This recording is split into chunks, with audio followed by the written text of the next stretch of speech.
Hello, hello, hello. How are you guys doing today? Happy Sunday. Okay, so I'm sitting inside because it is very, very, very cold outside. It is, I think it was 28 degrees when we were coming back from brunch. It's really, really cold.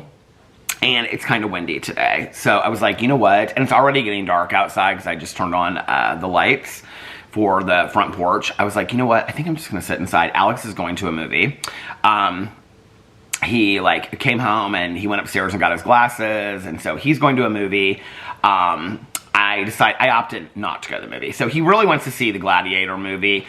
Okay, so I said the other day, I was talking about the Gladiator movie and how Tanya and her husband went and saw it, and I asked her what she thought. I don't think I've ever seen the first Gladiator, which is one of Alex's favorite movies. I don't think I've ever seen that movie. If I have, I've seen bits and pieces of it. I've never seen it all the way through. I really have no interest in seeing it. Those time period piece movies I don't love.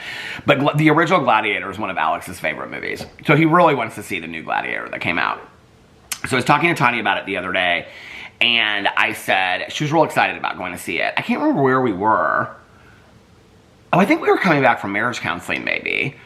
And, she called me and she was like, telling me that she and her husband were going to see Gladiator. And then afterwards, was that last Friday? I don't even remember when that was. No, that wouldn't have been then. Anyway, she went and saw it, and I said, how was it? And she said it was really bad. It was really slow. She didn't like it at all. So anyway, that's enough for me not to go see the movie, but I really have no desire to see the movie anyway. Anyway, what I wanted to say was the last time that I was talking about this in a video, I said that Alex's two favorite movies are Gladiator and 500, both of which I've never seen. And then Valerie texted me that night when she was watching my vlog, and she was like, did you mean 300 or 500? And I was like, what did I say in my vlog? And she said, you said 500. And I said, is there a movie called 500? So 300, I think, is his favorite movie. Whichever one there's a movie of, it's the one that's very similar to Gladiators. It's with that one actor. Oh, my stomach is growling already. I can't think of his name now. But anyway, I think it's 300 is one of his favorite movies. And Gladiator. Those are his two favorite movies of life. So anyway, 500, I don't know. Is there a movie called 500? Let's light a candle. Let's light a candle. So anyway, today we were at brunch and Alex was like, I really want to go see this Gladiator movie. He was like, do you want to go with me? And I was like, I think I'm good. I'm going to pass. And he was like, I know. He's like, but it's Sunday afternoon. I was like, go see your movie, I will vlog, and then when you get home, we can watch some movies and some TV together. And he was like, okay, that sounds good. So I am vlogging while he's gone, and then when I get done vlogging, I'm going to read a little bit because I have my 2 books that I'm reading right here, and I have to finish the Paula Hawkins book today, of which I have 4.5 hours. Okay, so a few things. I'm kind of surprised. I think I might have gotten one comment about it. I'm kind of surprised I didn't get more comments about it on my vlog from yesterday. So I kept on talking about, I think it was the last couple of vlogs, I was talking about how I was going to finish all the books because starting on Monday, December 1st, I was going, hold on, before you start writing your comments, I was like, before Monday, December 1st. So originally my plan was the Friday after Thanksgiving, I was going to start reading only Christmas books. And so I wanted to have all of my other books, the Misfortune books, and the November book, which is the Paula Hawkins book. I wanted to have all those done by Friday. So on Friday, I could start reading Christmas books. And then on December 1st, I could start reading the Per Jacobson 25 Days, which is like an advent calendar. Okay, so I was real excited about that. Well, I would have sworn to you, yesterday, I think even vlogging, I said it. I would have sworn to you that December 1st was Monday. I don't know where I got that idea. I don't know why I thought that. And it was weird because I talked to a couple people, Nikki and Tanya both were like, isn't December 1st Monday? I was like, no, December 1st is tomorrow. I was like, today's the last day of November. I don't know why I thought that Monday was December 1st. I mean, I really believed it. I would have put good money down believing that Monday was. So my whole thing, I don't have it. I'm not ready for my Christmas books yet today, but I did start the advent calendar one. We'll talk about that in just a second. But anyway, I'm not ready for all my Christmas books. I wanted to have my Christmas book video up on my BookTube channel before I started the Christmas books, but that probably won't happen now until tomorrow, so it doesn't matter. I mean, it's really not that big of a deal, but I was really excited to have 25 days of Christmas reading, and now I'm still reading this Paula Hawkins book. I did listen, so Paula Hawkins, The Blue Hour, is the November book for Peter's Book Club. I have like 4 hours and I don't even know. So this was the other thing. So I usually listen to books at like minimum of 2.5 times speed, okay? Because a lot of these books are narrated really, really slow. So yesterday I was like, okay, I'm gonna have to postpone. I talked about this on here yesterday. These are all the deep thoughts that go through my head, okay? I was like, I'm gonna have to, I was in it, like, I wasn't that far along. I'd say like 45 minutes or an hour, I don't even know. The Misfortune book, Baskets and Beignets. It's an Easter book. So I had that book to read, and then I had the new one that just came out, which I can't remember, I think it's called Marsh Madness. And then I was caught up on the Misfortune books. But I was like, there's no way I can get these done, and the Paula Hawkins book, by Monday, which I thought was December 1st. So we'll just postpone the Misfortune books until January. And then I'll just read the Paula Hawkins book, because I have to read that one because that was the November book for Peter's Book Club, and I want to do the review of it this week. Plus, I want to be caught up on all the books for Peter's Book Club. So I was like, I'll just listen to that. So I was like, I think I even looked it up yesterday, and I was like, oh, it's going to be like 4 hours, which I can listen to 2 hours yesterday and 2 hours today. I was like, that'll be easy peasy, right? Because I usually listen to books at like 2x5 speed. I don't even remember what it was when I looked it up yesterday. But anyway, when I started listening to it, okay, 2x5 speed is like, I mean, I cannot understand it. So I just slow it way down. And when I slowed it way down, I looked at how much time I had left on the book. I think the book is like 10 hours, okay, at like 1 times speed. So when I slowed it down, it was like 5 hours and 52 minutes or something like that. And I can't go any faster or I don't understand what's happening in the book. So I have to listen to it that slow. So I listened to like an hour or something of it last. All I want to do is read my Christmas books. All I want to do is read my Christmas books. It's not bad. Tanya hated it. And I looked yesterday on Goodreads, and it has like an average score of like 3.2. I mean, maybe I'm not that far into it, but I don't hate it. I don't dislike it. Do I think it holds up to Paula Hawkins' other books like Girl on the Train and stuff like that, and Something in the Water? No, I don't think it holds up to that. But it's a different story. I like it. I like it. But then I was thinking about all these other thrillers that I bought, and I was like, I really want to read those. So in January, I've got a lot of stuff to like, a lot of thrillers to return to. I'm very excited about that. So that is coming in, did I say January? That is coming, well, December 26th. Nikki and I were talking about that last night, because I was like, here's the deal. I got to get started on these Christmas books, because I've got now 11 or 12. 2 of them are series. I said, and some of them are very short. Like some of the books that I picked to read this year are like 5 hours on Audible. And if they're narrated slow, let's hope, then I can listen to them in like 2 hours. So, I mean, that's a walk, right? So it's going to be easy for me to go through some of these books. Some of them I might start, and then it just might be so cheesy and so bad that I wouldn't want to read them at all. But the thing is at the 26th, I'm going to kind of be done with Christmas books and Christmas movies. Like, I'm not going to be wanting to read Christmas books and Christmas movies, you know? And Nikki was like, oh no, I'm ready to take the Christmas tree down on the 26th. I'm not necessarily like that. I like to leave the Christmas tree up through New Year's, but I'm not going to be wanting to read Christmas books and stuff like that. In the back of my mind, I keep on thinking like, well, because you'll be on a beach in Mexico for New Year's, but that's not happening this year. So we were talking about it the other night. We were like, well, we could just make some spontaneous trip like in January and go, you know, to go somewhere really, really warm. But we keep on kind of throwing it out there. Alex brought it up the other night. I don't know. It doesn't feel like March is that far away at this point. So, okay. So the 2 books that I'm reading, I actually read for quite a while last night. And I have my little, oh, I should have brought my thing. So I'm putting together my list of my, thank you guys so much yesterday for my rambling that I went on about the Amazon links. I am going to do that video tomorrow. I'm going to do like my favorites of Amazon from 2024, gift giving guide or whatever. And then I'm going to link everything. And then I probably will start, if it's something that I really, really like, you know, this Post-it note thing that I bought, I probably will start linking stuff every once in a blue moon. A couple people were like, Peter, you're way overthinking this, and I 100% agree with you. So anyway, speaking of Amazon, and I probably will be sharing this Per Jacobson book you can get on Amazon. But see, I'm always trying to give people deals, okay? Or it's free on Kindle Unlimited, if you have Kindle Unlimited. And it's called 25 Days, and every day Here, I'll show you. I'm on chapter 2 right now, which is December 2nd. Okay, so at midnight I can read that. So, the chapters are, I think it was 39 pages. Hold on a second. So the first chapter, well, it doesn't start until like page 16 or something like that. 39 pages. Okay, and then it starts on page 11. You can see it's like December 1st.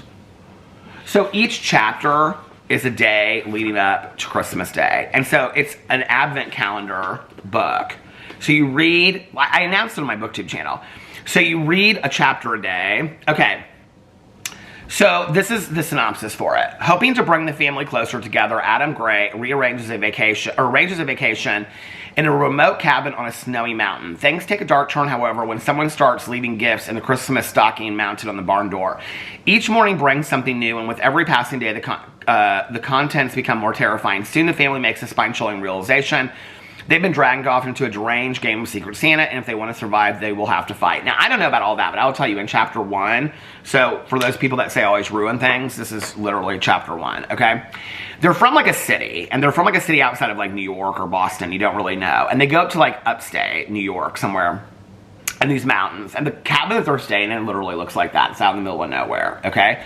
And there's this barn, and they have animals in the barn and stuff like that. But like as they're driving up there, they hear this, I mean, it's kind of cheesy, but it is good. I will tell you, like, it's cheesy writing, but the story is kind of, it's good. I mean, the characterization and stuff is just like, I mean, it's cheesy. It's not the greatest writing in the entire world, but I love the concept of like a book advent calendar. So as they're driving up there, they have to go to this gas station where this guy takes them up the mountain that owns the cabin and all this kind of stuff. But as they're driving up there, they hear this radio story. The mom turns it off really quick. Like I said, this is not ruining it for you. It's in chapter 1, literally day 1, and it's December 1st. So if you're going to read it as an advent calendar, you're going to read this right away.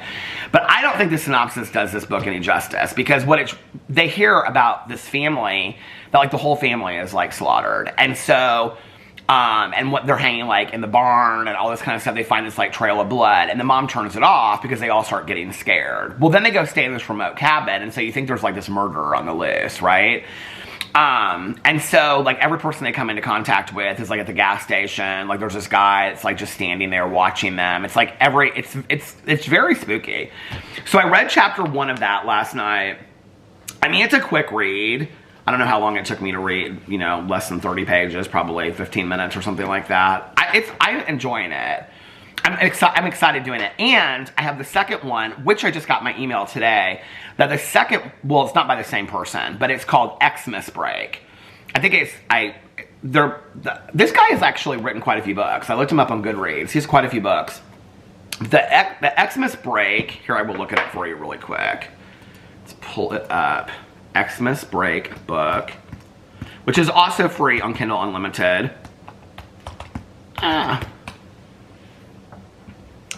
Okay, it is by J.N. Rowney. Why can't I pull it up? Hold on a second.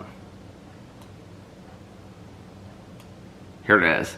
A Christmas, and this one too. So I had Nikki, because I don't have it yet, so I had her on her Kindle read the preface the other day, and it also is one where you can read it like every day for 25 days. It's 25 chapters.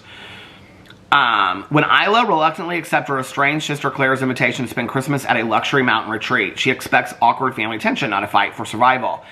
After years of silence following their mother's death, this holiday reunion seems too good to be true, and it is.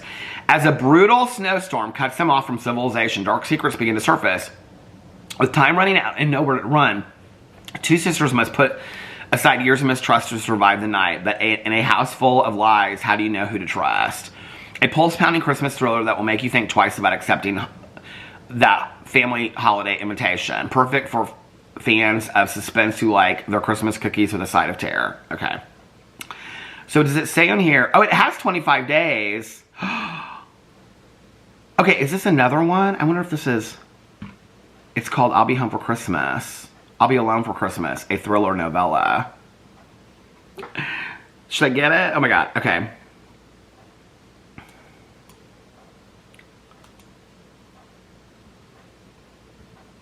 I'm gonna get this one too. How many pages is it? It's probably like 20 pages. I'm paying like $8 on it. 166 pages. This is season for stalkings. It's, oh, stalkings. I get it. Okay. It's $8. I'm adding that to the cart. Christmas Town series. What's that? Now I'm like, oh my God, I gotta read all these Christmas books. Okay, book 1 in the Christmas Town series. Oh, well, this just came out. Hold on. Okay. No. It looks like a YA. I'm not into all. Okay, I want to read Christmas thriller. You know what we should do is we should Google search this. Hold on a second. Christmas thriller Advent calendar. This, I don't know if they're called that or not. Let's see what comes up. The Christmas Countdown. No, that's a romance. We don't want that. Okay. Book Advent Calendar Thriller.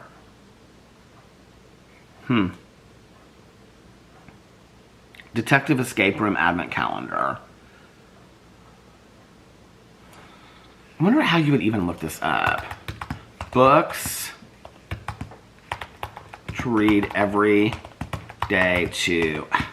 I need a new computer so bad. Ugh. To count down to Christmas. Oh, they have Halloween ones too that you can do? Okay. The countdown to Christmas. Christmas every day. Oh, the night before. What? Let's look up this Christmas countdown. What is that? From the author of The Christmas Wager. I know some of you out there, you love the romances. I'm not really into the romances. Okay, we're going to come back to this search later. We're going to look up the 25 days. Here it is. And we're going to see what comes up more like it. Oh my God. Okay, no, it's all his books that come up. Okay. So anyway, so last night I read the first chapter of this. Okay, well, I'll tell you what I did earlier in the evening in just a second. But I read the first chapter of this last night. Very excited, very good. And then I went in and I was like, okay, if I read a James Patterson book, like one a week, how many chapters do I have to read, okay? I kind of had to start over Maximum Ride because I kind of forgot what I had read. Okay, so I was like, I looked, I think there's 134, and then with the epilogue, 135 chapters. Hold on a second. Where is it not pulling up? Okay, there's the next book. School's Out Forever. Here's the finale. Okay, so it is 134 chapters. So I went and I looked, and to finish it in a week, the lighting is so bad on here. To finish it in a week, it's 19 chapters a day. But the chapters are so short that I was like, I can do that. So I actually read up to chapter 12 last night. And, yeah, so I have chapter. Yeah, okay, so I have page 60 and then one page. Yeah, I have like 20 pages left to read. So, to do that. And then, so I think the book that I read that I really liked that I thought was about this. So if you've never read the James Patterson books, this isn't bad. They're real quick reads and they're kind of cheesy. I don't know. I'm going through this phase where I'm loving the James Patterson books again. I don't know why. I'm thinking about starting kind of like, not a book club, but like a read-along in January. I was going to do the Sue Grafton books. I might do both, in all honesty. I might, because it'd just be 2 Sue Grafton books a month, and then 2 Alex Cross James Patterson books a month. Both of them are, except for the first month, because it's the 2 long James Patterson books. Along Came a Spider and Kissed the Girls. The thing is that, okay, so the Sue Grafton books, like A is for Alibi, to read 2 of those a month would be 24 books by the end of the year. If we added a book to 1 or 2 of the months, then we could get it done, because there's 25 books in the series, because she stopped on Y, because she passed away, and so she never wrote Z, so it's A through Y, if that makes sense. The James Patterson books, I looked it up, hold on a second, I think there's like exactly 24, 25. How many James Patterson, this keyboard, Alex Cross books are there? Okay, 32. As of now there's probably 35. As of 2023, there are 32 books in James Patterson's Alex Cross series. The series began with Along Came a Spider in 1993. Some other books in the series include... Why does it say complete Alex Cross? Oh, you can buy the book. Okay, I guess. But anyway. Oh, here it is. Find the complete Alex Cross book series listed in order. Oh, you can buy it. On Thrift Books. You can buy the whole copy on Thrift Books. Oh, these are cheap, too. $4.69, $3.99, $4.59, $5.09, $3.99. Thrift Books is fantastic if you've never seen it. The only one that they have out of stock are like... There's only 2 of them that they have out of stock. So anyway, I don't know if I'm going to do that or not.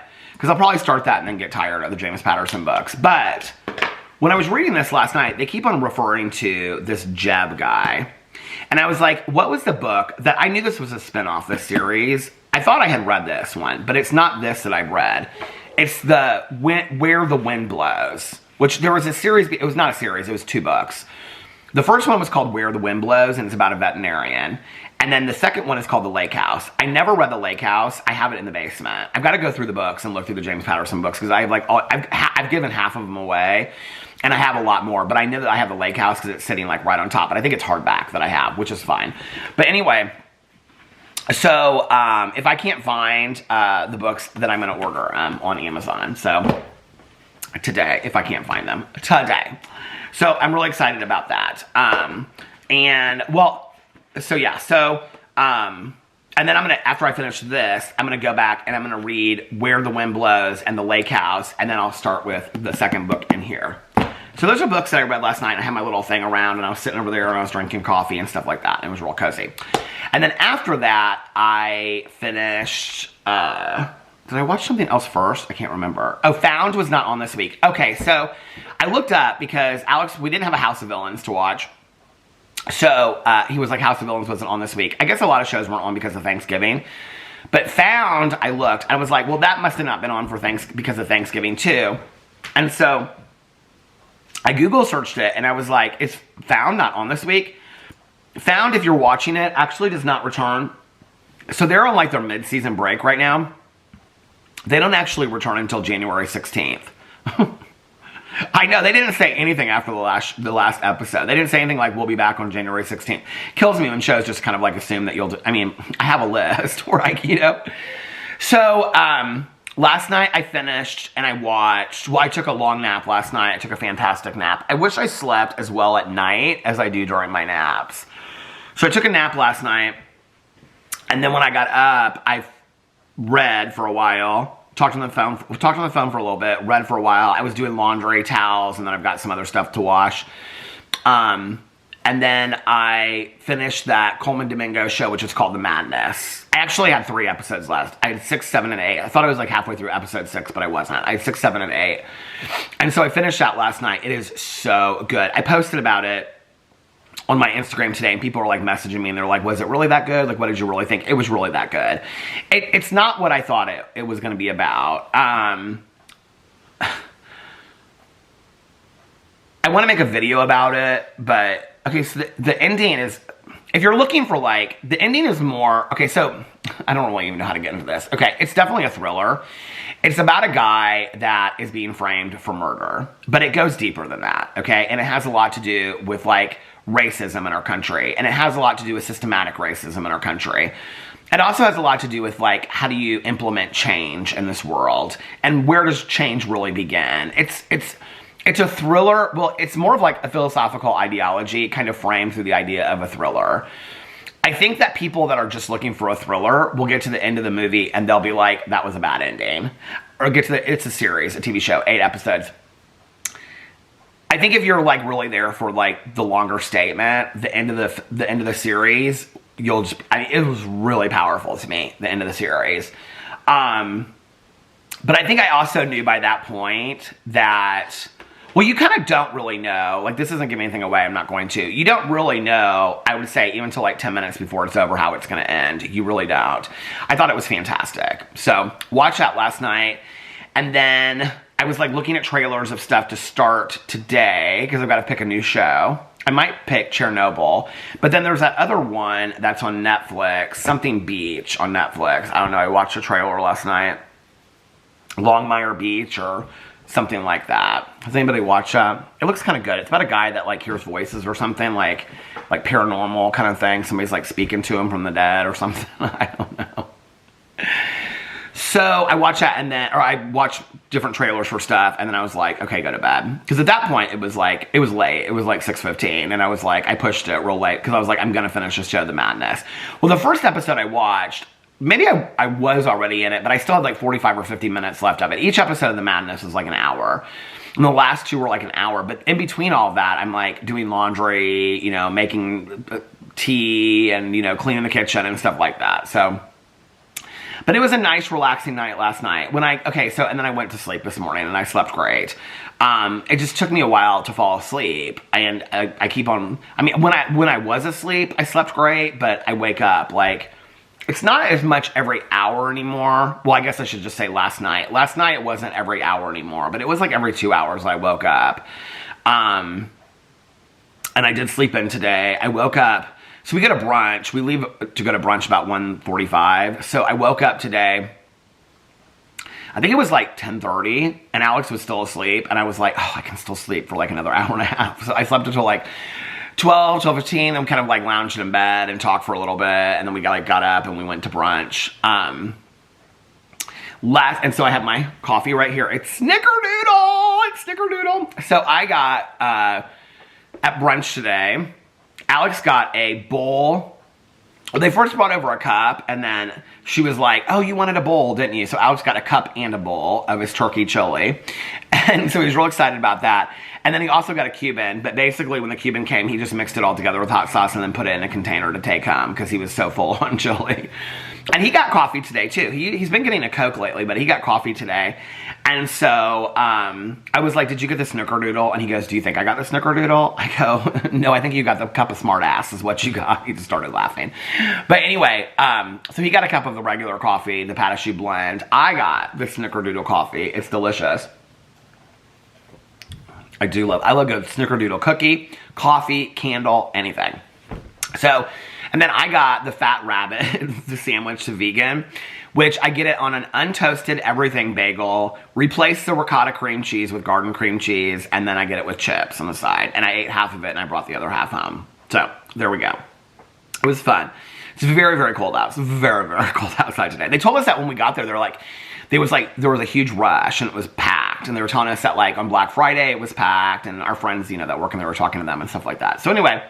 That was fun, and then Alex was like, do you care if I go see this movie? I was like, no, babe, I'll just vlog. I don't want to go see Gladiator anyway, you know? He was like, are you sure? I'm like, go see Gladiator, then I'll vlog, and then when you get done, we can watch shows and stuff like that.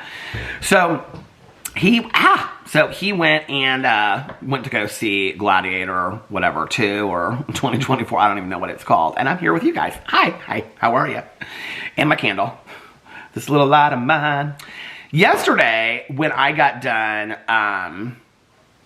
vlogging. So, I can't remember which movies. Alex, my husband, who previously, years before, I would not say, he doesn't, like, he's not a Grinch. Like, he doesn't hate Christmas or anything like that. He loves Christmas, giving gifts, getting gifts, celebrating. Very sweet moments in life, like when we didn't, very sweet moments, like one year when we didn't put up a Christmas tree, like he knew how much it meant to me. So like Christmas morning, he got up early and put the little Christmas tree up and stuff because we didn't put one up. And he's done very sweet stuff through the years. When we first got together, we had a huge Christmas tree. We still have it in the basement that we would put over there, and he would bring it up, and it was you know, all this kind of stuff, and he would do all that. So he doesn't love all that to do with the decorating for Christmas and stuff. He doesn't dislike it, like the bedding and stuff like that. Like, he loves it when I do it. I think people think that, like, because a couple of people said some stuff about the pillows and stuff, which he kind of laughed at first, but he was like, no, I think they'll look really nice. Like, he really likes seeing, like, he loves the bedding and the holiday bedding, and, like, he even said when we were leaving today, he was like, the front porch looks so nice, he did such a beautiful job on it. I was like, thank you, it's not done yet, but, you know, one year he put the lights on there. He gets kind of excited about it, but, like, he's not the person that's like, he cannot wait till Christmas, okay? I think he's probably kind of like just the typical husband with all that kind of stuff, you know what I mean? So, and he's definitely not the person to watch 2 Christmas movies, let alone 6. He watched 6 back-to-back Christmas movies last night. I mean, he sat in that chair and watched 6 back-to-back Christmas movies. So, The camera stopped. I cannot believe I'm at a half an hour already. The first one that he was watching, I thought he was watching that Hot Frosty, but then it was like Ye Gentlemen, or like God Rest Ye, you know, whatever, or something. It was about like strippers or something. I don't know. It was like, it's on Netflix. It's like number 3 movie on Netflix. So we watched that one. And then when I came in, like I was getting another battery or something during the vlog, he was watching the newest Lindsay Lohan one. And that was one that I did kind of want to watch, because he had asked me about the other one. I was like, no, I don't really care about that one. So I did kind of want to watch the Lindsay Lohan one. So then when I came inside, and I was putting the vlog and stuff up like that, he was like, I said something about House of Villains, and he was like, okay, he was like looking through it, and he's like, we don't have a House of Villains on, it must not have been on this week. And he was like, do you want to watch another Christmas movie? And I was like, okay, and oh, he and all of his girlfriends were texting about which Christmas movies they were like watching and all this kind of stuff. So it was funny because Alex was like, he said, yeah, he goes, all my girlfriends are like making their boyfriends and their husbands watch Christmas movies today all day long. So anyway, so he was like, do you want to watch a Christmas movie together? And I was like, yeah, that's fine. Let's watch something. I said, I kind of wanted to review some of the newest ones that were on Netflix. I said, but you watched the newest Lindsay Lohan one. And he started laughing. He was like, well, which other? I go, we could watch the Lacey Chabert one, because we had seen Lindsay Lohan and Lacey Chabert on, what do you call it? On Watch What Happens Live with Andy Cohen. He was like, okay, it's called Hot Frosty. My nose is itching so bad right now. It's called Hot Frosty, and Lacey Chabert is a widow, and she lives in this very small town. All these towns that they film these Christmas movies in, I could live in any of these small towns. I think they're so cute. Somebody actually commented on the vlog, and they said that some Christmas movie was filmed in the town square where they live. Did you guys see that comment on the vlog? But anyway, all these towns that they film are in. So she's a widow, and her husband passed away from cancer, and she is just like in the middle of the pain and all this kind of stuff. She owns a restaurant. Her name's Kathy. It's called Kathy's something. I don't know. The restaurant's real cute. And it's Christmas time, and they're doing these like ice sculptures on the town square. And so one of them is like this like muscular guy, and he's got like, he's like an ice sculpture. And so she's leaving a restaurant that night, and like she can't get her air conditioner or her heat fixed or anything in her house. It took me half the show to realize why he was staying at her house. I said to Alex, I go, oh, because she has no heat in her house. So he's like comfortable there because he won't melt. And he goes, did you literally just figure that out? I go, yeah. He goes, so anyway, so she puts this scarf around this snowman. I'm not going to tell you the whole story. I'll just tell you the premise for it. And then he becomes the snowman. I mean, he comes to life. Like, it's basically like a romantical Frosty the Snowman. I mean, very much down to even some of the lines. There's some funny lines in it, though. They actually reference other Netflix Christmas movies, and there's one funny line. So they show a Lindsay Lohan movie in there. I'm not gonna tell you what the line is, but the line is kind of funny. So anyway, but it's cute. It's real cute. It's cheesy. At the end of it, Alex goes, "Are you crying?" I go, "Yes." He goes, "Over a living snow." I go, "It's sweet." I go, "It's a sweet movie." It is so cheesy, you guys. So it's the guy that plays Ted from Schitt's Creek, which, you know, I thought he was so good looking on Schitt's Creek. And this, I don't know, it's like he's got longer hair. I don't dislike longer hair. I used to have longer hair.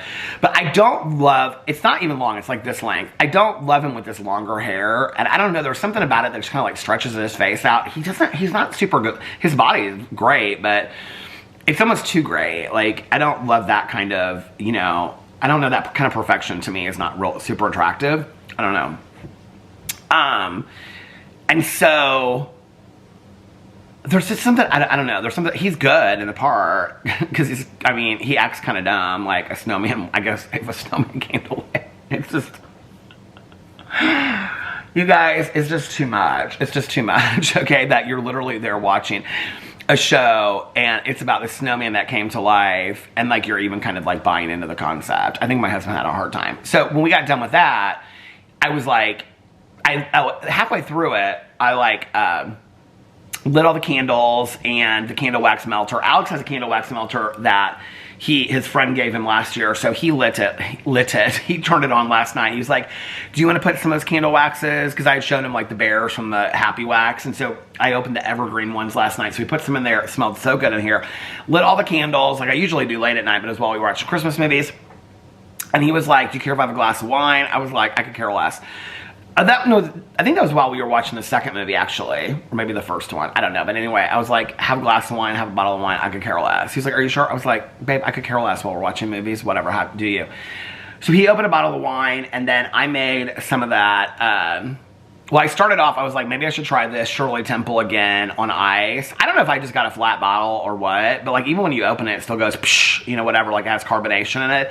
That Shirley Temple, 7-Up Shirley Temple, straight up tastes flat. Like it is flat.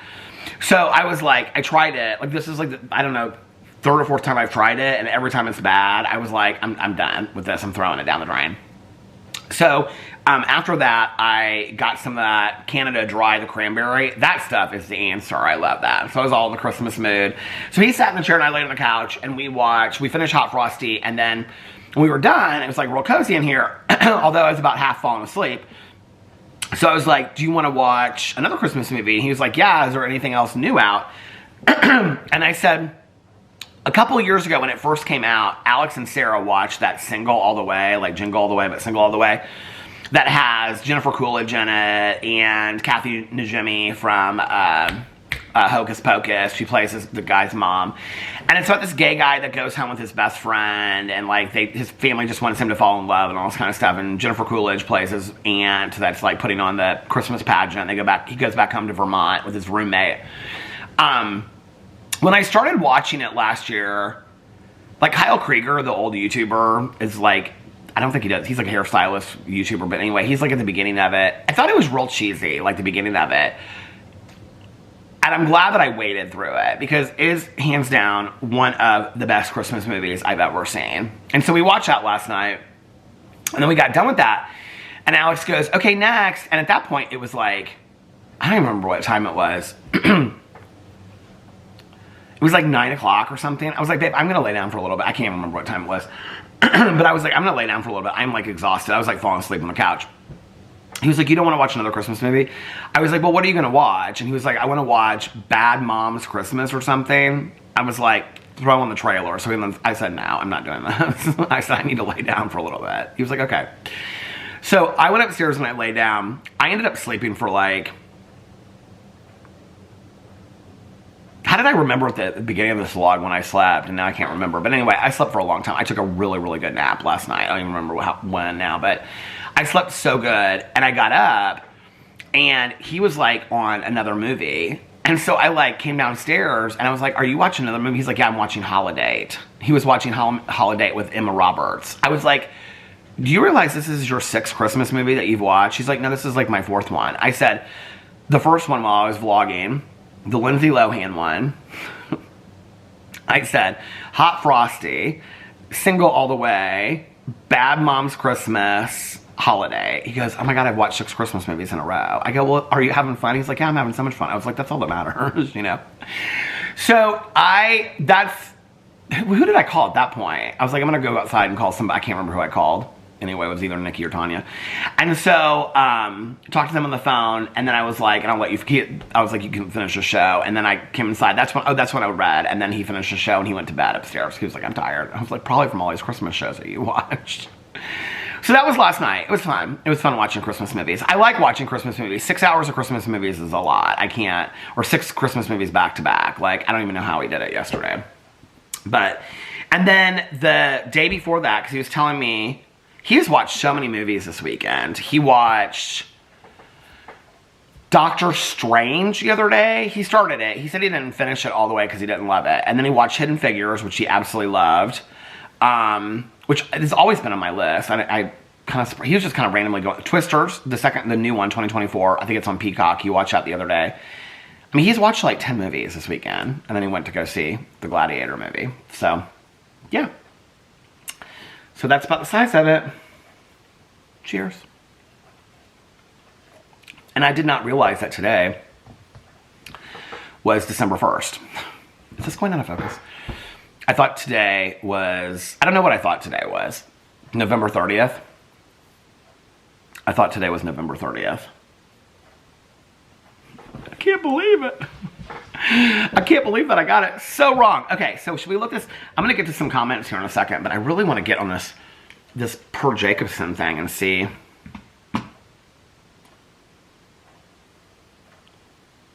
Hold on a second. What is this? Where the dark things grow.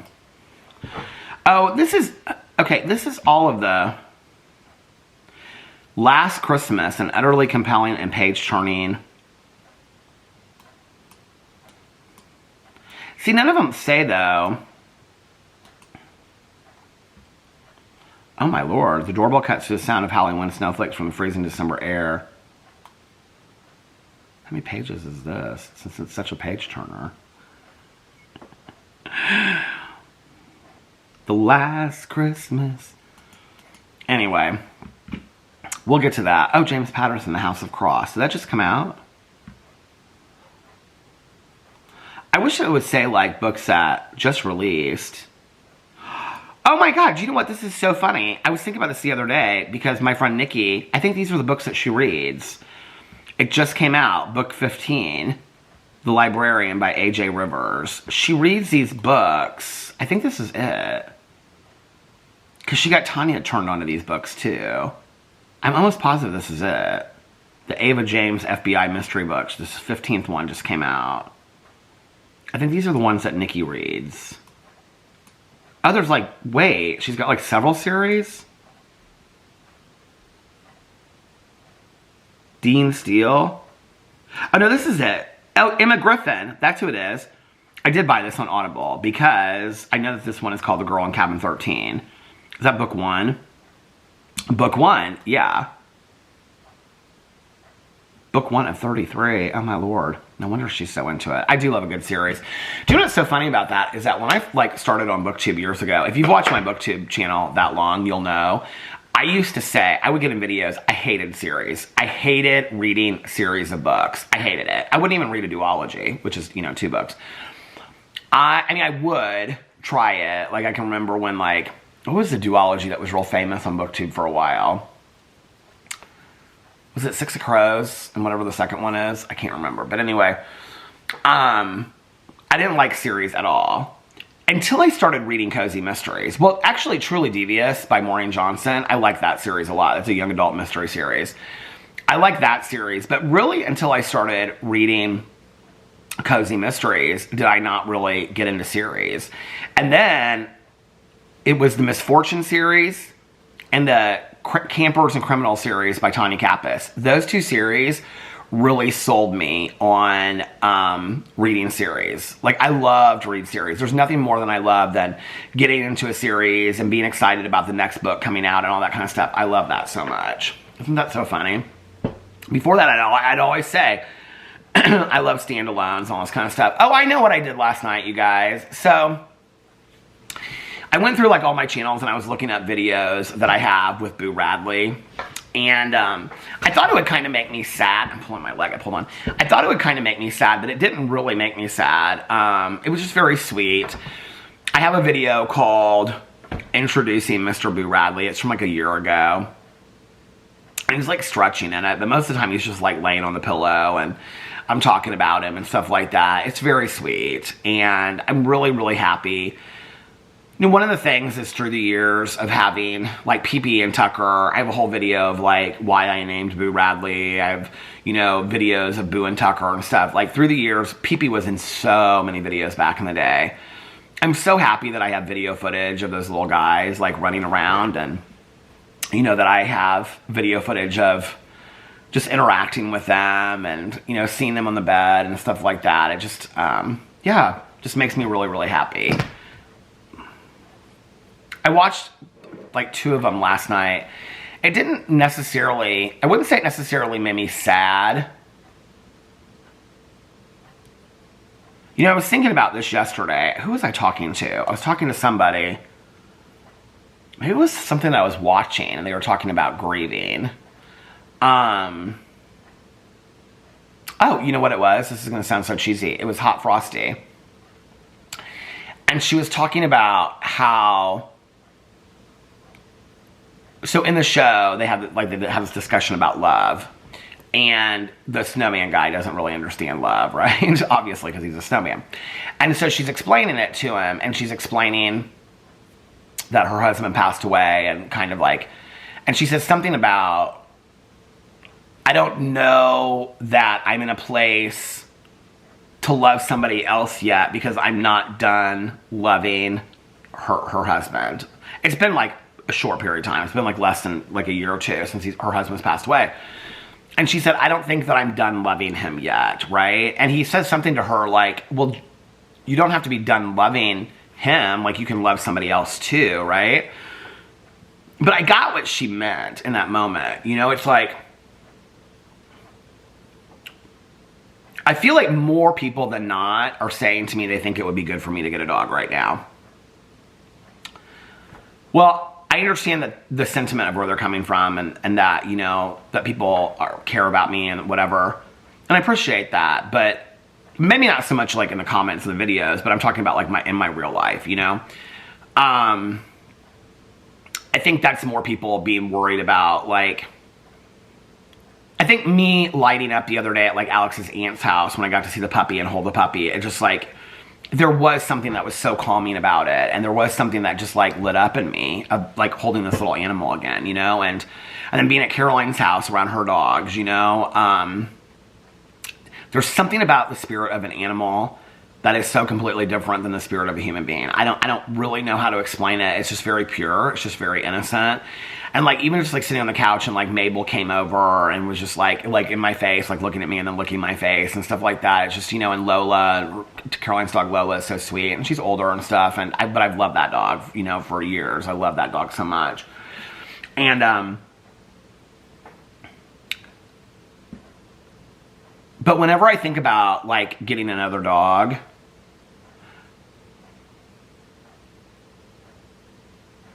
I don't want to get into this so much because I'm like in a good mood today. I don't want to stay happy. Like, I don't need to.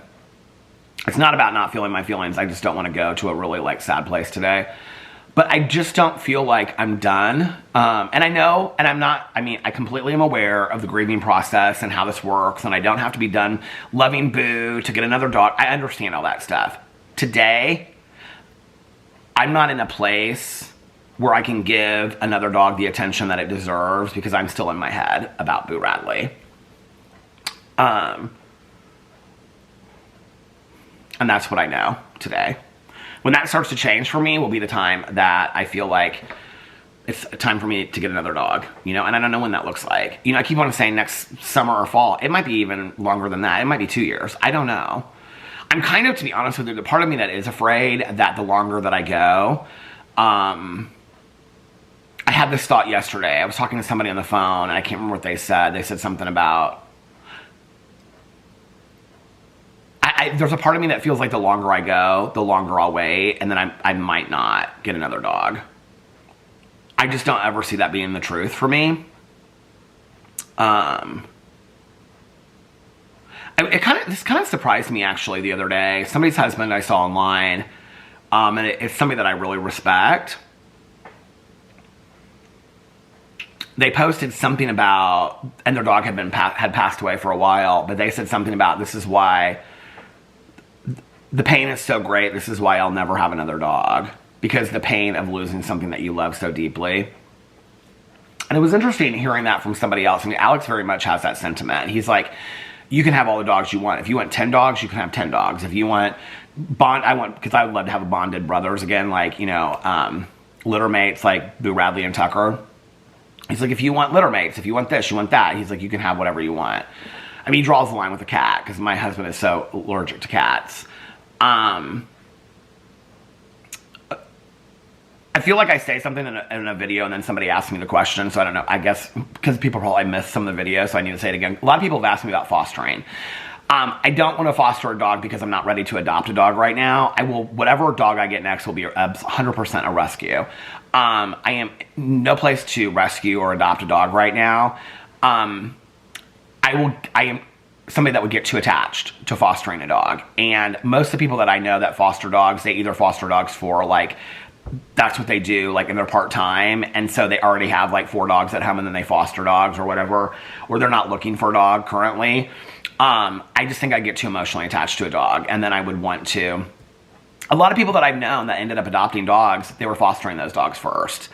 So I just don't... It's like, you know, I really thought for a long time that, and maybe at some point in my life I will get to this, you know, I don't know. I'm not there right now. I really thought that I wanted to rescue like senior rescue dogs.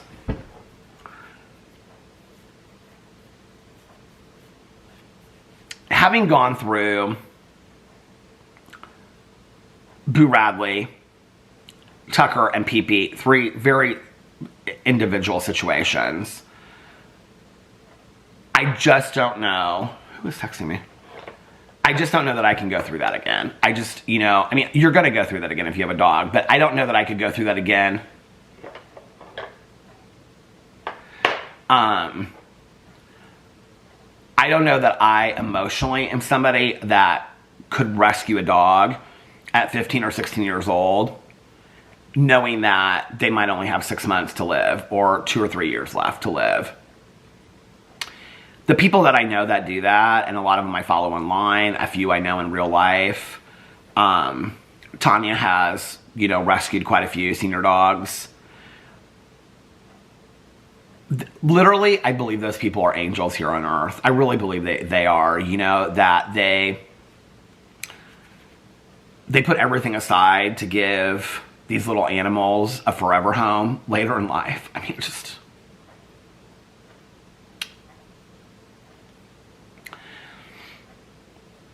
I think anybody that loves dogs can love a puppy.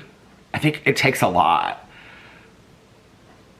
to go the distance with an older animal that's really suffering, and you know that like Boo still looked like a puppy, but he wasn't a puppy, you know, and so it's hard. And I hope that someday I can get to the point of maybe working with senior rescue dogs or being around it emotionally. I don't know that I can. I'm just being completely honest. I think we have to all know where our strengths and weaknesses are, you know, and I don't think that one of my strengths is, I mean, I think one of my strengths is that I develop strong attachments with people and places and things like that. You know, it makes me fall in love with things and people very deeply. I'm not talking about necessarily romantic love. You know, I just fall in love with people and stories and places. But that attachment comes with a price as well. And I'm not saying that by any means that the people that rescue senior rescue dogs don't have that same kind of attachment or love. I don't know how they manage it. I really don't. Like, I would have to talk to some people that do that, you know. The times that Tanya has rescued senior dogs, it wasn't like she was seeking out rescuing a senior dog. It just kind of happened. And there wasn't really anybody else that was an option, you know? And so that was what she stepped in. So if I said something to Tanya would be like, well, you would do it. I know you well enough to know that you would do what you had to do if you had to. Absolutely 100%, you know? If like one of my friends passed away and left a 15-year-old dog and there was nobody else to take care of it except for me, 100% I would take care of it. I would figure it out, you know, or a family member or something like that. I'm not talking about that. I'm talking about people that seek out, like some of these dogs that have like such extreme like medical issues, you know, like Big Marvis and his big teeth. Like, I mean, he has to be in physical therapy. He can't walk. He's got like dental issues. He's got all kinds of issues, right? And he's like a puppy. He's not that old. I think he's like a year old maybe. And he's got all these medical issues, and so you're going into it, and yeah, I mean, a lot of people donate money and stuff like that to them, but at the same time, you know that you're going into it. I don't care how much people are donating, like, that's not going to cover all the medical costs. Pet medical bills are extremely expensive, even with pet insurance. And so, you're going into it knowing that. I mean, not that, but also the emotion. Really, to be honest with you, the cost is nothing compared to the emotion of staying up and being so worried and not being able to sleep, and the dog can't communicate with you, so you don't know how it's feeling, and you know, on and on and on. I think those are truly angels on earth. I know that Mare, who watches my vlogs, also has a makeup YouTube channel, that she has rescued quite a few senior dogs. And I think, Mare, you are truly an angel. And she really guided me a lot in her messages and things like that she sent me through when we were going through Boo Radley, and saying you're doing exactly what you need to be doing right now, you know? And she's done this for a long time, and that meant a lot to me, to hear that from somebody that's really like taken on this mission in life, you know? I don't know, I just think that there are people out there that, not just with that, I think, you know, when you look at the world and you look at hospice workers, and there's so many people out there that I think wake up every day just to help other people, you know, just to be, literally have dedicated their lives. I can remember there was this meeting that I used to go to, this noon meeting, and there was this woman that she would come in, and she was about my age, and we had about the same time of sobriety, I think. I never really got to know her that well. She would come like maybe once a week or once every other week. And she would like come in and like 2 minutes before the meeting started. It was a big meeting, this noon meeting in this clubhouse. And she would come in and she would sit in the door. And I can remember like, she just kind of sit there very calmly throughout the meeting. And then when it would get to her, like whatever she would share about, it was like if we were talking about acceptance, she would share, I mean, or, you know, resentment or gratitude, whatever she shared about, I just was like blown away. And she always just had this very sweet smile, you know, look on her face. And I remember I said something about, and then at the end, you know, she'd say the prayer with everybody, and then she'd just kind of like, hey, it's good to see you, and then she would just leave. She didn't stay for the drama, she didn't stay for the gossip, which there is some of that, you know, in meetings. And I remember saying something to somebody one day about one of my friends. This was like when I first came back going to meetings. It was around that time, maybe a year in. And I said to one of my friends, like, she knew her. And I said, how do you know her or something? And she's like, oh, I love her. She's like, she has really gone through it. And I was like, what do you mean she's really gone through it? And she's like, well, she was like, she works like 50 hours a week. She's like, you know, I think she's retired now. But at the time she was like a ICU nurse. She was like, both of her parents passed away like a year apart. The following year, she found out she had stage 4, you know, like cancer. I mean, it just was like all this stuff happened to her. It's like, I've been sitting in meetings with this woman like every other week for like a year. She never complained. Never complained. Never, you know. I mean, just absolute grace that, and that's not to say that she probably didn't to her sponsor, her friends every once in a while. I'm just saying that in that moment, she brought to the table what she had gotten through. And it was something about how she carried herself and how that her problems were not paramount to everybody else's problems in the world, you know? I learned so much from that woman without even really knowing her, just in how she carried herself, just in how she interacted with people, and that she really spoke the language of love, and she put other people first, you know?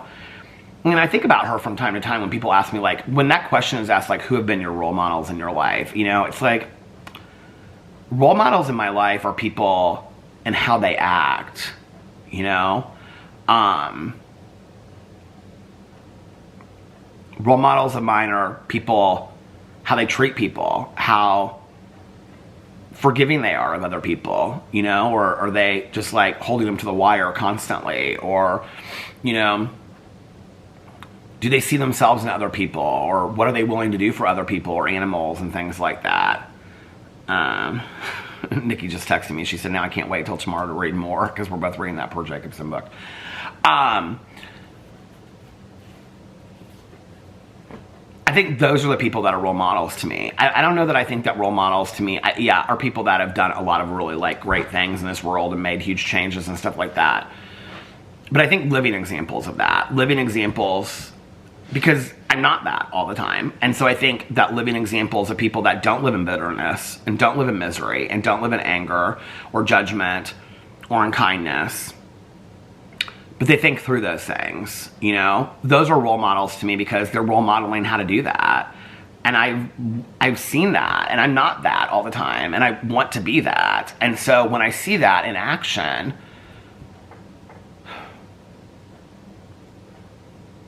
people that are just, other than if they're sharing like something that's going on with them, it's really never about them. Do you know people like that? You're like, no, Peter, you said we watch an hour and a half of you vlog every day. I never said I was that, you know, but I'm talking about people that are constantly showing up for other people, and not because Not because they're asked to or they feel like they have to. It's just because that's who they are, you know? Like, that's so inspiring. The camera stopped. I can't believe I'm at an hour. But that's so inspiring to me. You know, and I believe I'm a work in progress. I believe that there are a lot of things I'll continue to work on for the rest of my life. I hope that someday, like I said, I get to a place where I can rescue senior rescue dogs, and that that's kind of like my next mission. You know what I think it is? I think it is that I respect and I admire those people that do that. I respect them so much, not just because they can put it on a piece of paper, I rescue senior rescue dogs. Not that. It's so inspiring to me that that's just naturally who they are. That if I ever got naturally to that place in my life where I didn't think about my attachments, this ring is telling me I gotta take it off, where I didn't think about my attachments to animals and all that kind of stuff and the selfishness of all of it, and could just be unselfish in that moment, then like I would know that I had grown in that direction, you know what I mean? Because I don't think any of those people do it so they can put it on a name tag and, you know, and wear it around like, hi, I'm this great person because I rescue senior rescue dogs. I think that's just innately who they are. I don't think they even think about it on a level like I do, you know? Where I think about, because I think it comes naturally to them, you know? I think it's important to look at the places in your life that you wish you like could be and where you want to grow and who you want to be and things like that, you know? I think it's important. Oh, Sundays. Which, I don't know, I guess maybe I thought it was a Saturday. The Thanksgiving on Thursday, just like, it just flipped everything upside down for me, you know what I mean? The battery just went to the halfway mark. It just flipped everything upside down for me because like all week, I guess I've thought that tomorrow was the 1st, but it's not. Today's the 1st, so happy 1st of December. We are now counting down the days to Christmas if you celebrate Christmas. If you do not celebrate Christmas, then if you celebrate anything, whatever you celebrate, happy holidays. If you don't celebrate anything at all, then happy Sunday. You know that Sundays are my favorite day of the week. I get to relax, get rejuvenated, get refreshed and renewed for the week ahead. And yeah, I love, did I say Saturdays? I meant Sundays. I love Sundays so much. Should we get into some of the comments of the vlog? I haven't read comments on the vlog in quite a while. Okay, let's get into some of the comments on the vlog. Okay. Christy said, I 100% agree with you. You need more Tanya time. I agree with you too. We're scheduling some stuff. Okay, Lynn said, those striped 70s retro coffee mugs I've seen you drink from when you vlog at your desk are everything. I'd love if you announced and linked those. Okay, you're talking about they're Pendleton, and I got a 4-pack at Costco. Let me actually look them up and see. Hold on a second. They weren't that expensive at all. They were at Costco. Pendleton coffee. Here it is, mug, set of 4.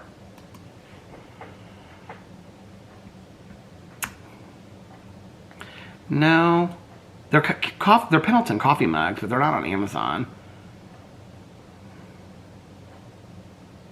Oh, what are those coffee mugs? I like those. Here, I'm gonna have to go out of Amazon and go and see Pendleton coffee mugs. Pendleton. Because I'll tell you where to get them. Striped. Maybe those they came in 2s. I don't remember now. Oh, here they are. Oh, God, they're on eBay for $59 for 4 of them. Poshmark has... So if you put in Pendleton striped coffee mugs, $50, there's 4 on eBay. They're like black, white, green, and red. I think I do... Oh, here they are. Here they are. Pendleton and National Parks, USA, collectible 18-ounce coffee mugs. You can get them on eBay, the 4-pack, for $4.50. But that's what they're called. I think I got them at... I remember showing them in a video when I bought them. I think I got them at Costco. It's a collectible mug set. Pendleton, Pendleton, like the blankets, and National Parks USA coffee mug set of 4. Yeah, I really, really like those.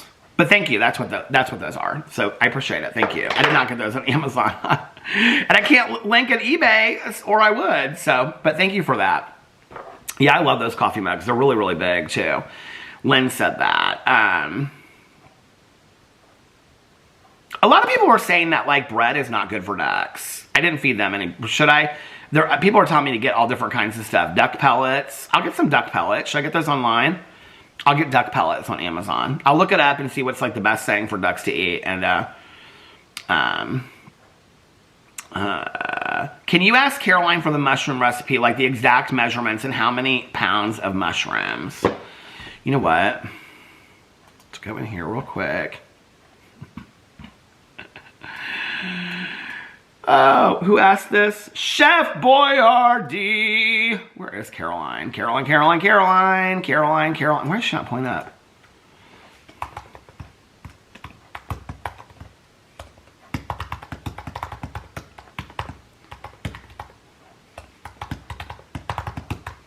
Hey, can you give me the exact recipe for the mushrooms?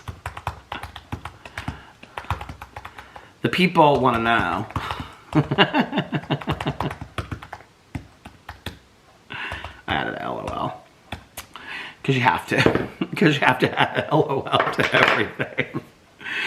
Okay, maybe if we're lucky, we'll get a recipe by the end. It's literally ranch powder, butter, and mushrooms. I don't know how much of each, though. And now I have these Pendleton cups up here that I don't need. So we need to take those off before I order more of them. Okay.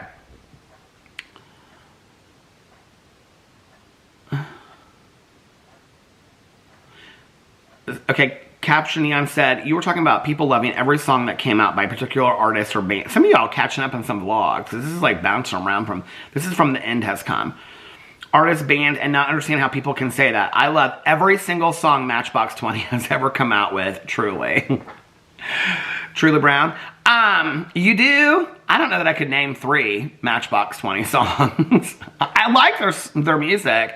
I've got some of their songs downloaded. Should we look it up and see? Let's look at what songs I have by Matchbox 20. Now watch, I'll look it up and I'll be like, I don't have any Matchbox 20 songs. Do I have any? I'm kind of scared now. I'm like, I said that. Oh no, Maroon 5. Was that who I meant? Matchbox 20? I don't have any Matchbox 20 songs in here.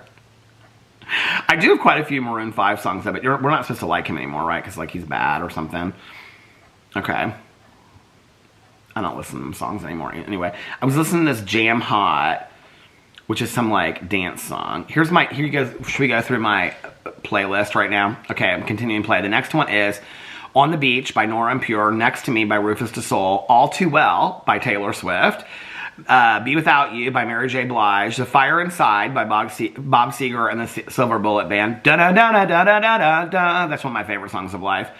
Main Theme from To Kill a Mockingbird by Elmer Bernstein. Who Do You Love? Deborah Cox, a Junior Vasquez mix. She Is His Only Need by Winona. 10 Feet Tall, Afrojack. Red Light, Swedish House Mafia, and Sting. Hold on a second. Recollection, something Christina Aguilera.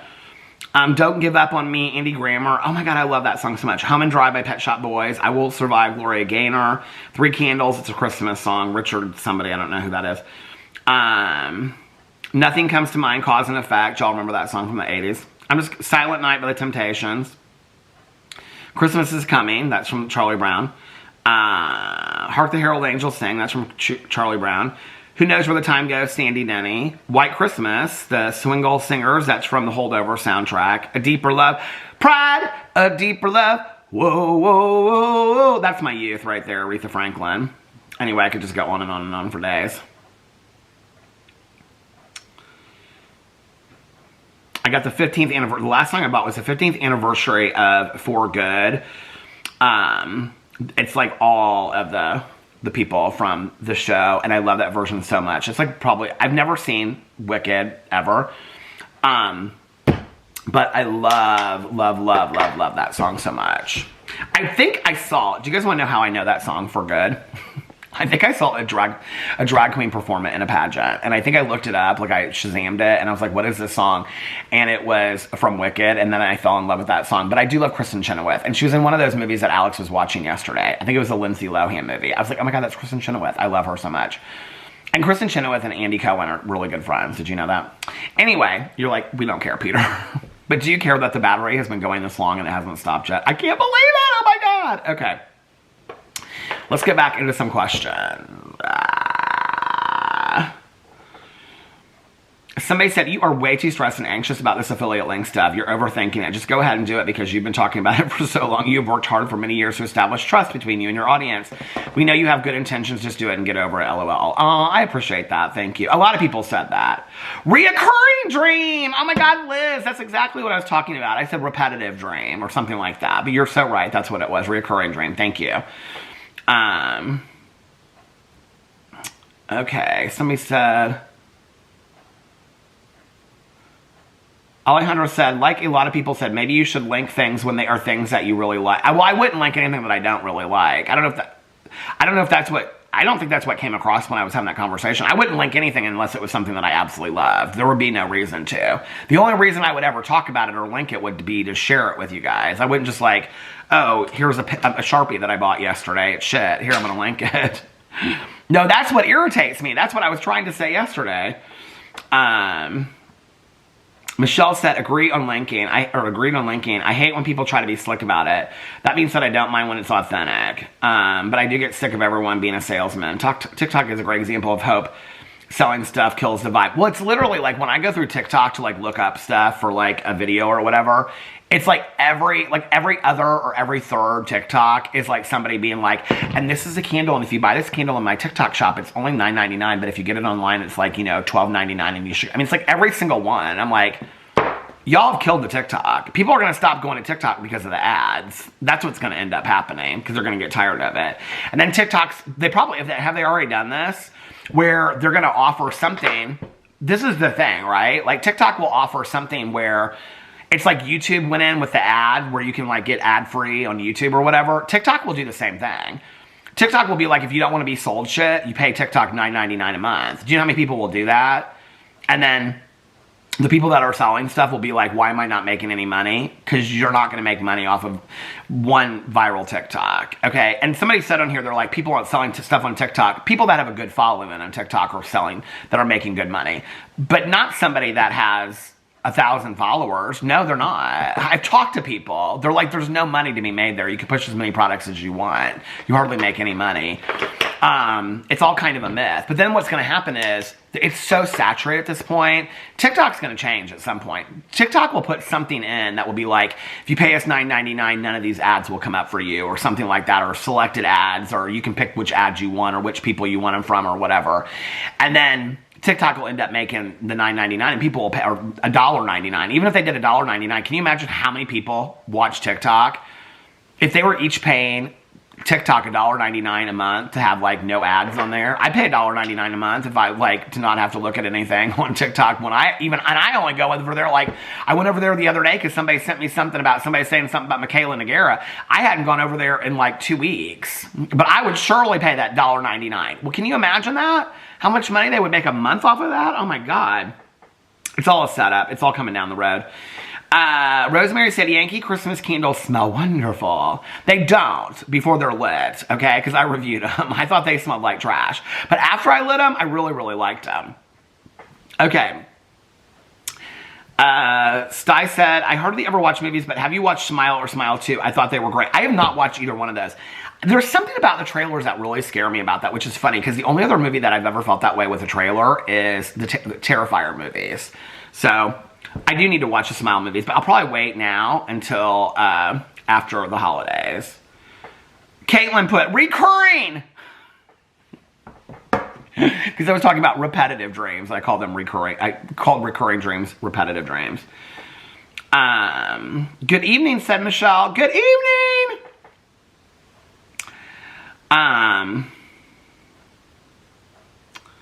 Allie said, if you clearly were linking things you didn't care about, I wouldn't trust you, obviously. But I think you're genuine and trustworthy, so link away. Most people said that. I really appreciate that.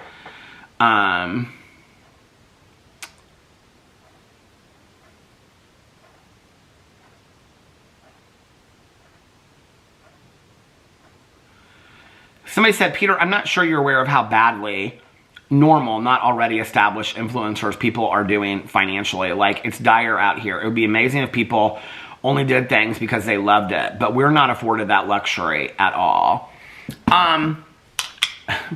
Okay, I'm not talking about, oh, the battery's gonna stop. Hold on just a second. But let me go get another battery. Okay, I'm back. Fresh new battery. Fresh new battery. Okay, let me get into this comment really quick. So, She Dreams in Digital said, Peter, I'm not sure you're aware of how badly normal, not already established influencers people are doing financially. Like, it's dire out here. It would be amazing if people only did things because they loved it, but we're not afforded that luxury at all. So I actually talk in quite a few of my videos on a regular basis about how people are working 2 and 3 jobs and standing on their feet for 10 to 12 hours a day, doing fast food, going home, getting their kids, you know, changed and doing their homework and getting food on the table so their mom can come over and stay until they get off their second job bartending at 3 o'clock in the morning so they can get up and go to their morning classes because they're trying to get their education, pay for it that they can hardly do, and then go to their first job, stand on their feet at retail or fast food job. Those aren't made up stories. Those are people in my life. The majority of the people in my life are not people that have millions and millions of dollars. They aren't. The majority of the people in my life struggle. We all struggle. It's hard times financially. I totally relate to that. I can tell you right now, okay, if I got in a video and I said, hey, you guys, things are tough, and I want to link stuff just because why not? Everybody else is. And there are actually things that I love, like this post-it note holder, okay? That if I show it up here and people Google search it, I might as well link it because I really believe in it. I use it every day, and I showed it when I first bought it. It's been several years now, so why not show something like that, right? That's why I want to link stuff.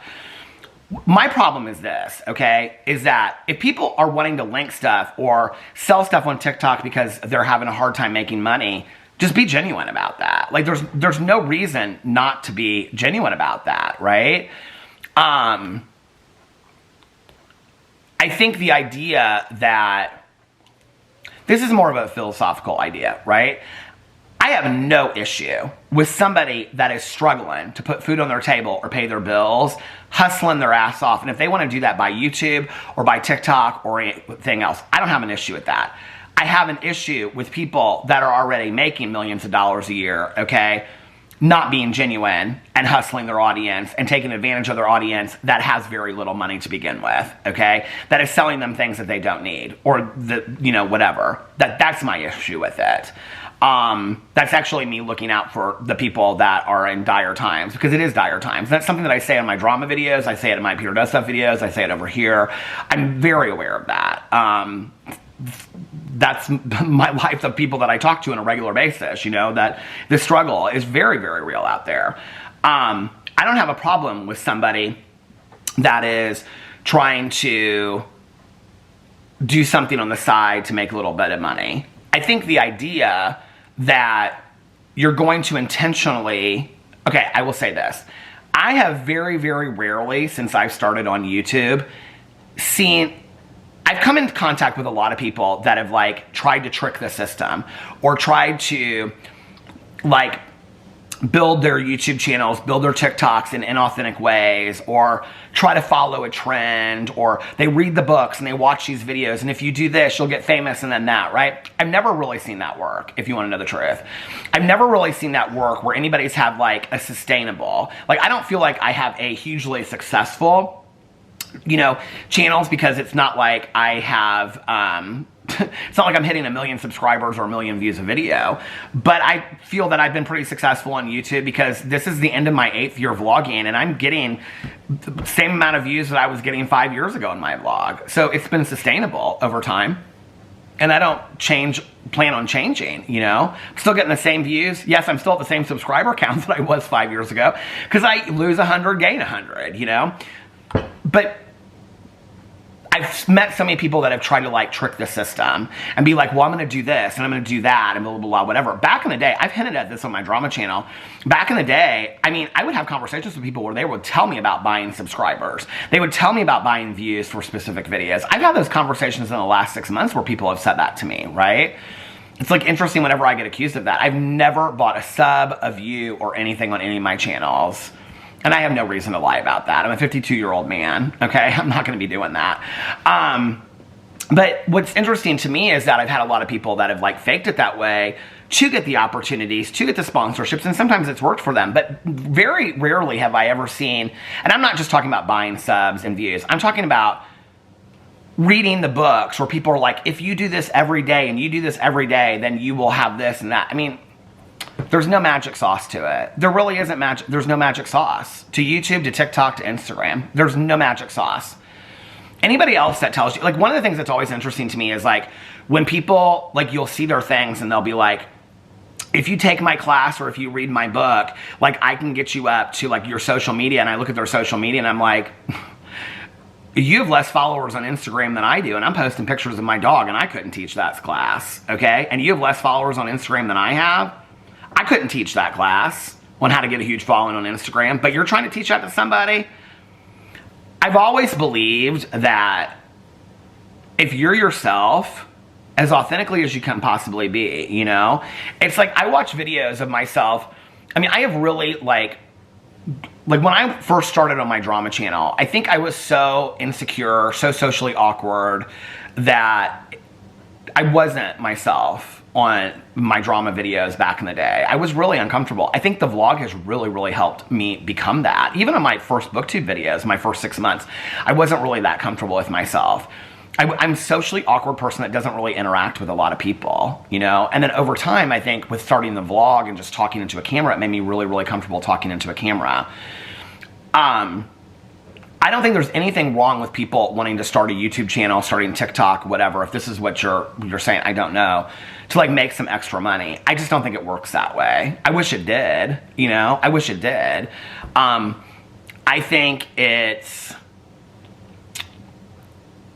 think people thinking it's a get-rich scheme is what it is, okay? And I can tell you right now that anybody that is making any kind of consistent income off of social media has worked very, very hard and for a very long time on being consistent, posting consistently for their audience. It's not like, this is why I say, it's not like you get one viral video and then you start selling stuff right away. It doesn't work that way. I've never met one person that's ever been that way.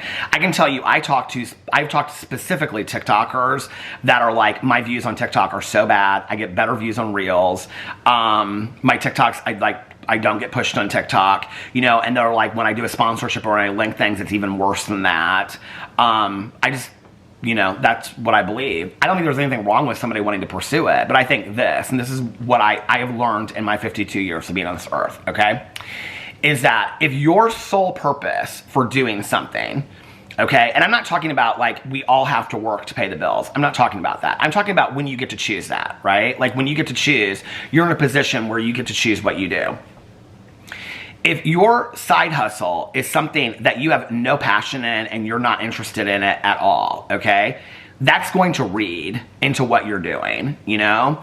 That's going to read into, I'm not interested in this, I'm bored in this, I don't really care, and then nobody's going to invest in you, and nobody's going to buy the shit that you're showing anyway. And that's just the truth, you know? Like, that's just the truth. But I don't have any issue with people making money however they have. My issue is with the people that already are making a shit ton of money. I mean, I don't think people really get that these influencers, to this day, okay, are still getting sponsorships of $50,000 to $200,000. So for them on top of that to link, would you like to make $50,000 to $200,000 a sponsorship? I'm sure that those two variables are probably more than a lot of people out there are even making in a year, okay? To get in a video and for 90 seconds, and then you can't even follow the law to disclose it. This is what's so disgusting to me about it, right? That you do a 90-second video that you're getting paid, let's say minimum $50,000, $60,000 for, okay? To show a product in a video and say, I think you guys should go buy these glasses. This is sponsored. They can't even disclose it appropriately, okay? They say, oh, this is one of my newest favorite products and blah, blah, blah, whatever. They don't disclose it appropriately. They're getting paid $60,000. In 90 seconds, they're getting paid more than you make in a year. And then underneath there, they have 30 links of products, okay, that they're not disclosing either. That if they sell 100 to 200 to 1,000 of those products, they're probably making $10,000 to $20,000 off of each product that they're selling on Amazon or R Style or Sephora or Nordstrom or anywhere else. So in that video alone, not on AdSense, let's say one video alone, they're making $60,000 off of sponsorship and probably another $60,000 in affiliate link marketing. You don't think they are? It's $120,000. And they don't care about any of those products. And so what they're really doing is they're using their audience that has trusted them and believed in them for years and years and years and believed their reviews and believed the things that they said just to make money. Yeah, it's hard times, okay? How many of you are making $120,000 off a 20-minute video that you don't even edit yourself? People come over here all the time. They're like, Peter, you don't edit your videos. Do you think any of these people edit their videos? They send them off to editors to edit their videos. They don't edit any of their videos. They don't even push record on their camera. They do it. They have people doing it for them all. Hardly any of them even do their own makeup sometimes, you know, these beauty influencers. That's what my issue is the greed of it all, you know? It's the greed of it all. You can't even just do one video that's sponsored. You have to put a sponsorship, 30 affiliate links, and not disclose any of it. You don't even feel like you owe that to your audience to say, I'm making money off of all of this. All of it, I'm making money off of. You can't even say that to your audience. It's not about the people that are struggling out there. I feel for the people that are struggling. You think I'm not struggling a little bit from time to time? You know? Sure, like I've worked my butt off through the last 30 years of my life to put aside some savings and things like that, you know? But it's tough times out there. I get it, you know? I get it. I have so many friends of mine that are single parents that work 2 and 3 jobs, are in school, have 3 kids that they're getting to bed and they want to spend quality time with because they feel like they're bad parents. Or they're also sober too. And they're working, you know, like going to 6 or 7 meetings a week while spending time with their kids, you know, while maybe being in like, you know, counseling and therapy, doing step work, working 2 jobs to put food on the table, living in places that they're not really that proud of just to put a roof over their head, you know. And they're really struggling, and they're happier than most people that I know because they ain't using today, you know? They ain't trying to push products to make $120,000 to $200,000, $300,000. Some of these people are getting paid that in sponsorships alone. Some of these people are still getting paid. Michaela Nogueira is getting paid that in sponsorships on TikTok, $200,000 to $300,000 per sponsorship.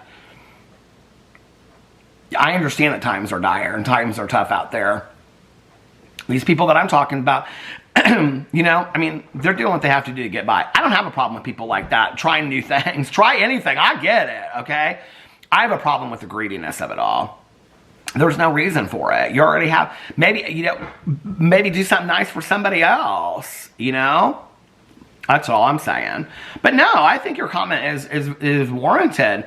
I don't have a hard time at all with people that are like really struggling out there to do something to make a little extra money. It's the people that they're not struggling and they're greedy as hell. They're struggling. Like I said in my video yesterday or the day before, I said they're not making anywhere near the money they were making 5 years ago. Okay, well 5 years ago they were making $10 to $20 million a year. And if you don't think they are, I mean, I can tell you when I talked to Jeffree Star on the phone years ago, he quoted me what he made that year. It was astronomical. And that was Jeffree Star, okay?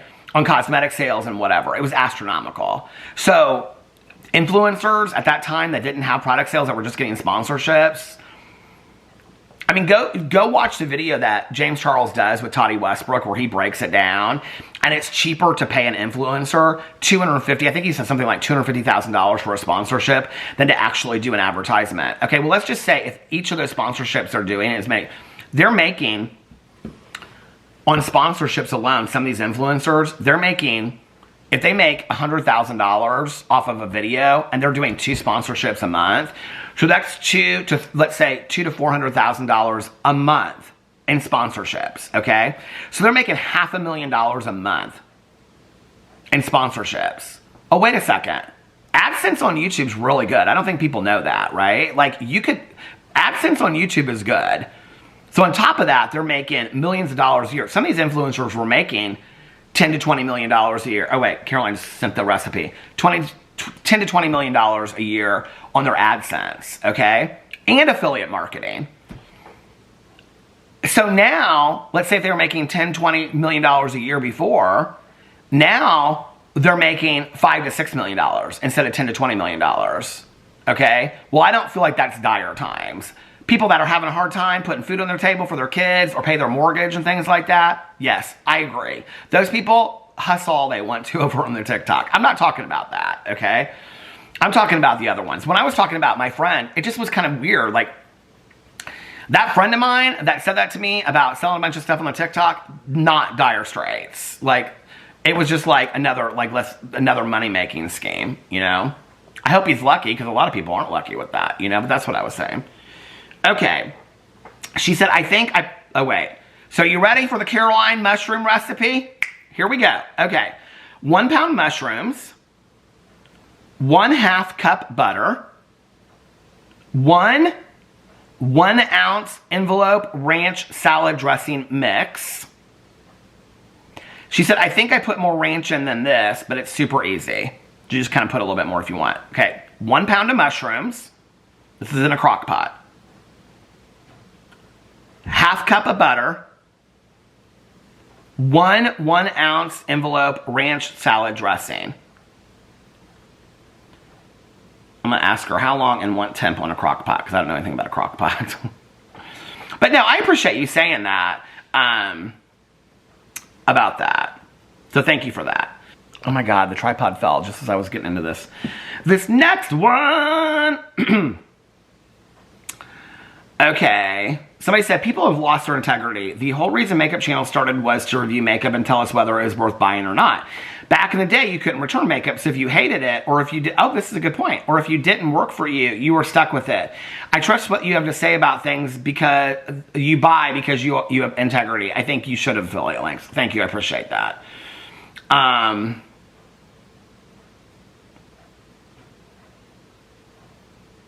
Okay. I mean, everybody's like, you should do affiliate links. Betsy said, you definitely should do affiliate links. Thank you for that. Okay, we're going to get off the affiliate link commenting there for a while. Link! Gina said, link! Somebody said, reoccurring dream. Another person said, reoccurring dream. Carrie said, I'm slowly tidying up inside to get ready for Christmas, but don't decorate until my local Scouts have their Christmas tree sale, usually mid-December. Mid-December is when they have the Christmas tree sale? She said, I'm also watching trashy Christmas movies on Prime. They're much lower quality than the Netflix films, and they're exactly what I need at the moment. Mindless, formulaic Christmas romance where everyone couples up at the end. Oh. Well, give us some suggestions. Put the names of them in the comment section below. Elizabeth said, you have the kind of character that would keep yourself in check and could probably do links without making it all about the sale. People love you and buy what you recommend. And would love the chance to give back to you in that way, as long as you don't lose the standards you set for yourself. Respect you so much for feeling that way. Oh, thank you so much. Okay, let's get off of a comment that doesn't have to do with linking. Somebody said, Chef Boyardee said, please watch Inside Out 2. I love nostalgia in that one. I said in my video, because this is on the comment on my video yesterday, I said I watched Inside Out 2. I watched them both back to back. She said, I love nostalgia in that one. Well, nostalgia doesn't really make like much of an appearance, but I do love how they kind of like pop around every once in a while. Very sweet. Went on the comment. Hold on a second. I mean, so many people talked about the affiliate links. Okay.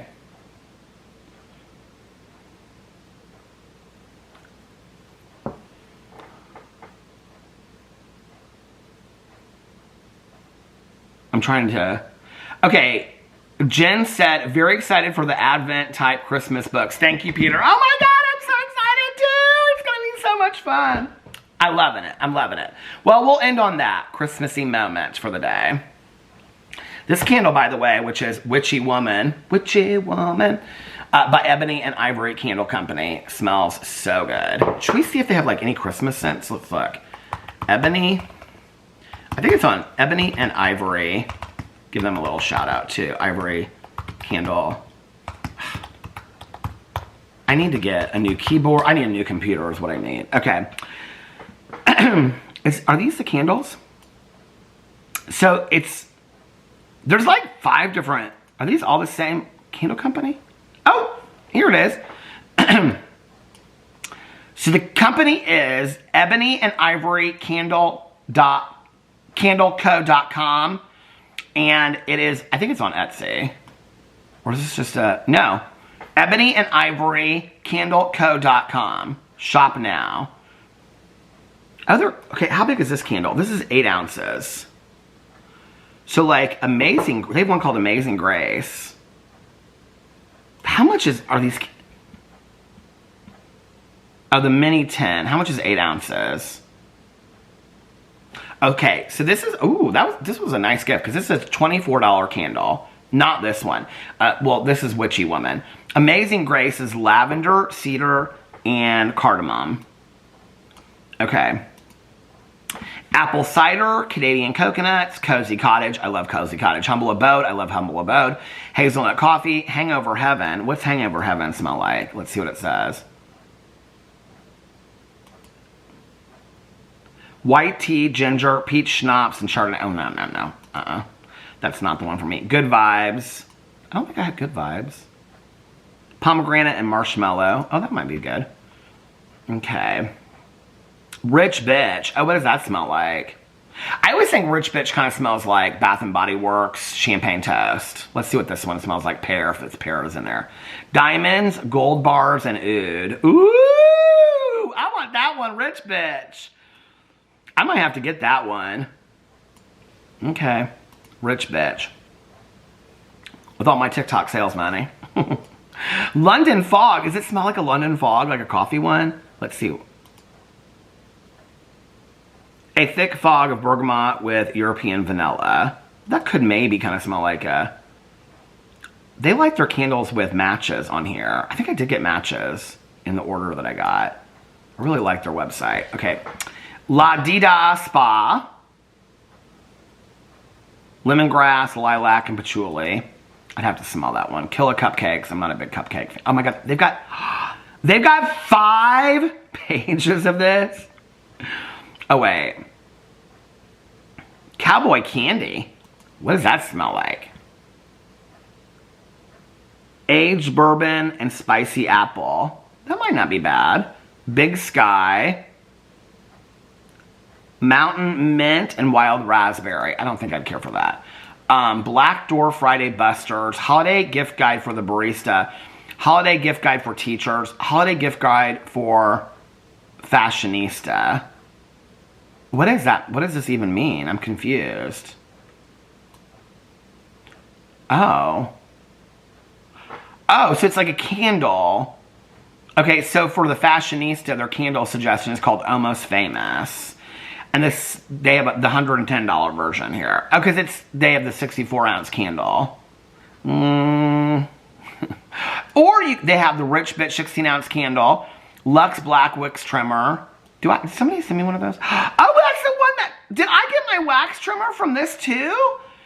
Okay, so they have in here things you can buy. They have like suggestions. Oh, I like that. Let's read about. I want to know more about them. I love these candles. Ebony and Ivory Candle Company. Do you guys remember that song back in the day? Welcome to Ebony and Ivory Candle Company, where the magic of scents comes to life through the vision of Brienne Edwardson. Hi, Brienne. I love your candles. A proud Lethbridge resident. With a dream that began over 8 years ago, her mission was simple: to make the world smell better, one candle at a time. Today, Ebony and Ivory stands as a beacon of earth-friendly, sustainable candle craftsmanship, earning a devoted following along the way. Brienne's vision and imagination. Brienne's creativity knows no bounds, and her imagination runs... See, I love stories like this. If you're going to have a business, I'm telling you right now, you need to have a story. Like, you need to have about section like this. The only thing I don't love is there's no picture of her. Oh, there is a picture of her! Oh my god, hi! She's so pretty! Oh, and then Ashley, the smooth operator, she's going like this.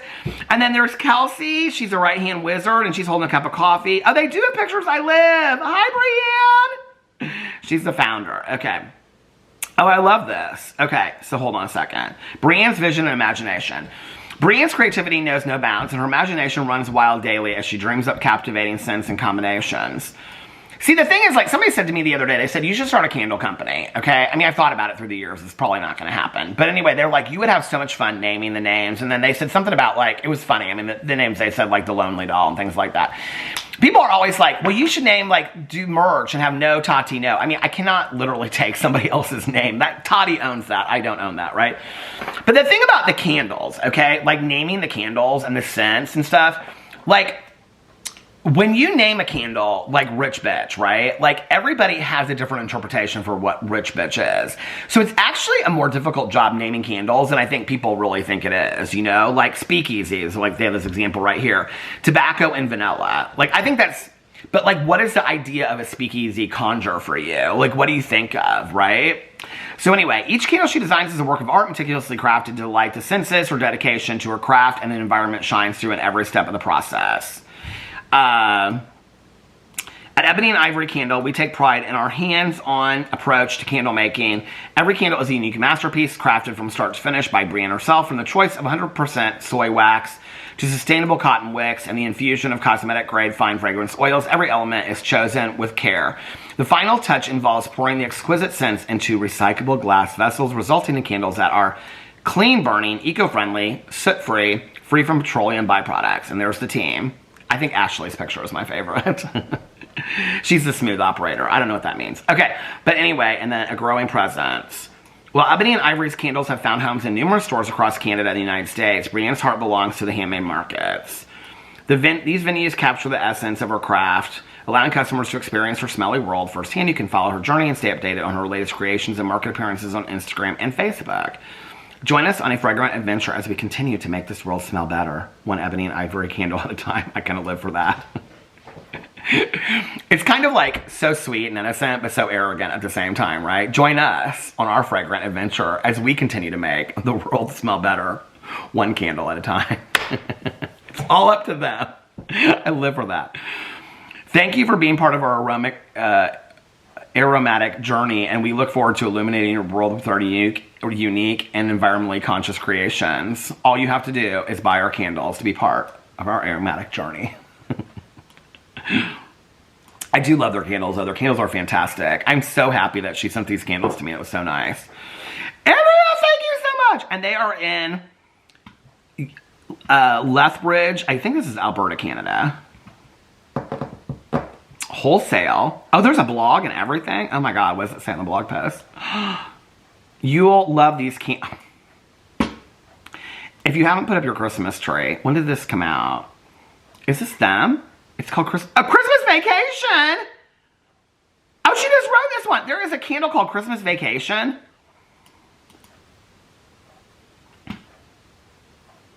Where is that candle? I want that candle. Search.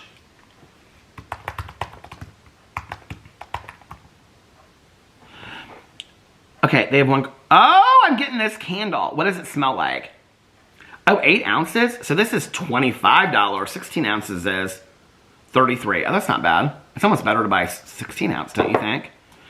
For a limited time period, embrace the seasonal spirit of Christmas with our eggnog candle. Well, let's see. An exquisite blend of rum, clove, cinnamon. Oh, that kind of smells good. Ginger and nutmeg. You'll revel in its festive aroma, an ideal compliment. I'm buying this candle. Oh, they've got Noel, cotton-headed peppermint hot chocolate, toasted. What's this? Let's see what Noel smells like. I'm gonna have to buy some of these candles. Damn it. Oh, they got Woodwick. It should be stated first that in my family, I am known as the Queen of Christmas. My younger years as a little girl, I was known for running around Christmas stockings and begging my mother to always decorate for the season the day after Halloween. Today, I am still that little girl, but even more obsessed. She talks about her daughter in here. Okay, so they came up with this candle. The candle is pure elegant. What does it smell like? Freshly? The scent is only half what makes this candle a must for the holidays. A freshly harvested cedar and fir needle to give that cozy, warm undertone, spicy cinnamon and clove to awaken your holiday spirit, and sprinkled ever so elegantly with sparkling orange and lemon. I'm buying these candle too. It's not your typical Christmas candle because this truly sparkles the moment your senses begin to register all of its magic. Top this off, it comes custom packaged in a deep red glass jar with stunning gold embossed labels. Oh, she put XOXO Brienne. I love that. Oh my God. Oh, is there like a spray that you can get as well?